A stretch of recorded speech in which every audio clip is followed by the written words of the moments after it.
টাঙ্গাইলের ঐতিহ্যবাহী একটি খাবার হচ্ছে চাপড়ি পিঠা।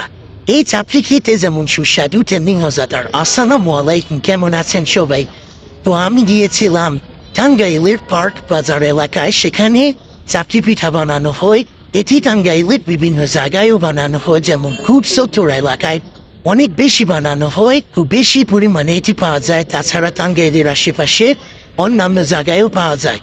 তো পার্ক বাজারে যেহেতু আমি এসেছি বিভিন্ন জিনিস কেনাকাটা করতে, তো আমি ভাবলাম এখানে তো যেই ভাবা সেই কাজ, আমি কিছু চাপড়ি পিঠার কিনে নিলাম খাওয়ার জন্য।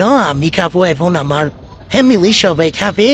তো এটি খেতে মূলত আলু ভর্তা এবং মরিচ ভর্তা দিয়ে খেতে খুবই ভালো লাগে, খুবই সুস্বাদু লাগে। এটি বানাতে লাগে হচ্ছে সুজি, আটা, হলুদ, পরিমাণ মতো কালো জিরা, পরিমাণ মতো এবং স্বাদ মতো লবণ এবং পানি।